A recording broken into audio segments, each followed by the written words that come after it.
Dario Briguera said only importation can prevent a supply shortage during the closed fishing season from October to December.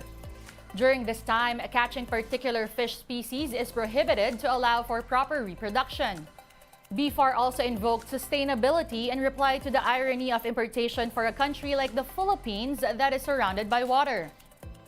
BFAR further explained that imports will ensure stable prices of fish products in the markets following the law of supply and demand. The Agriculture Department has earlier approved the importation of 35,000 metric tons of fish this year. Ito rin yung binabantayan natin na hindi magkaroon ng gap or kakulangan doon sa supply ng isda sa ating mga wet markets, lalo na dito sa Metro Manila. Kaya ito yung ginagawang hakbang.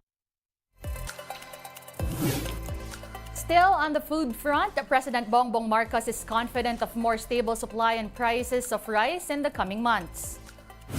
In a video posted by the Presidential Communications Office, Marcos Jr. said that the harvest season has begun in Nueva Ecija, Isabela, and North Cotabato.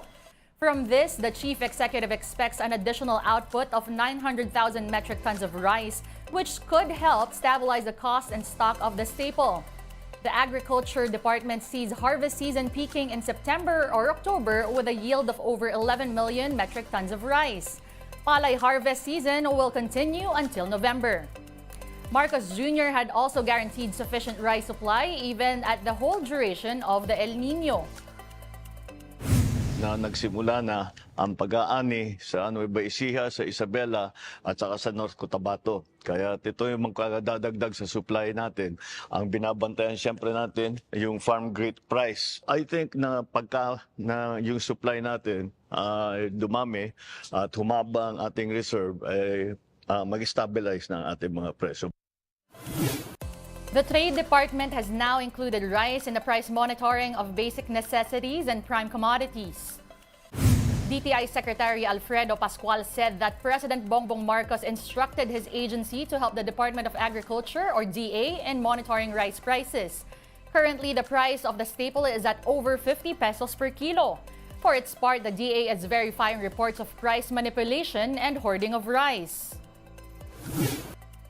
One food scientist believes that it's time for Filipinos to look for rice alternatives like rice corn blend. Recall that DTI Secretary Alfredo Pascual suggested a diet change for Filipinos to combat the unabated increase in rice prices.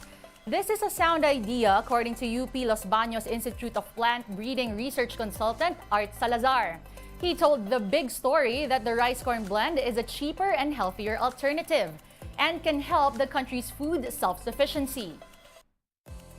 The percentage of Filipinos eating corn as food, corn grits. We call it corn grits.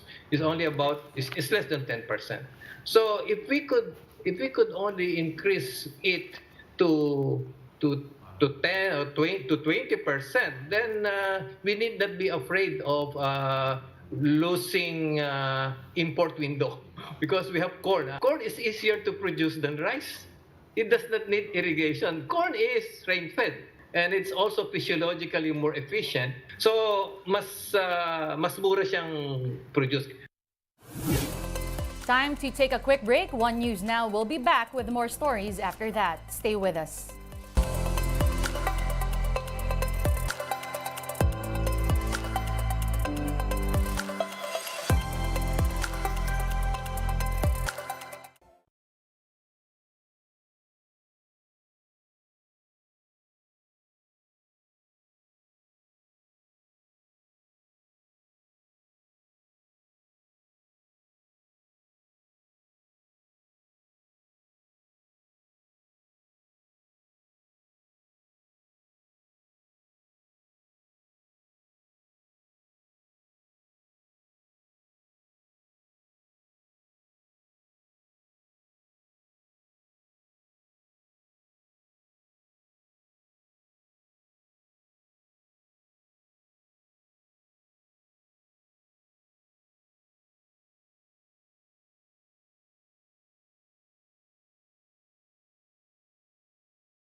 You're still watching One News Now. I'm Denise Tan.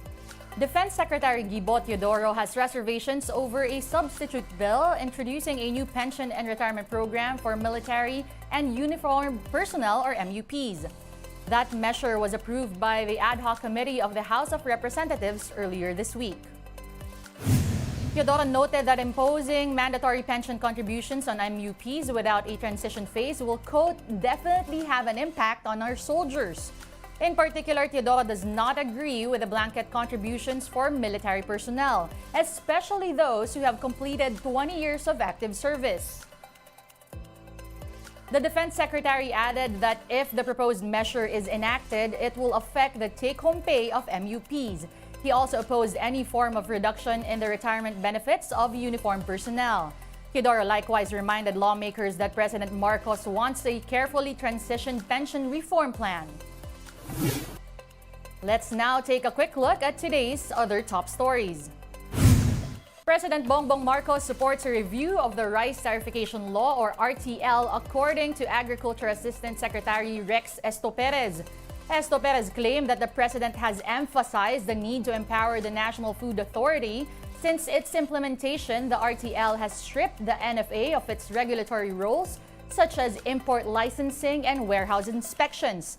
The DA will send a list of recommendations on the matter to Marcos Jr., who is also the concurrent head of the Agriculture Department. Power rates could continue falling in the coming months. The Energy Regulatory Commission said this is due to the softening of global coal prices, as well as the declining rates at the wholesale electricity spot market, or WESM. Electricity rates covered by Meralco fell this month as the generation charge declined for a third straight month. The Monetary Board expects inflation to hit 5.6% this year. That's a tad bit over their 5.5% forecast last May and much higher than the government's 2 to 4% prediction. The higher forecast is due to a possible fair oil and wage hikes. In sports, some teams have arrived in the country for the FIBA World Cup. Ivory Coast and Montenegro landed yesterday. They are two of three teams that Gilas Pilipinas will be facing in tune-up games.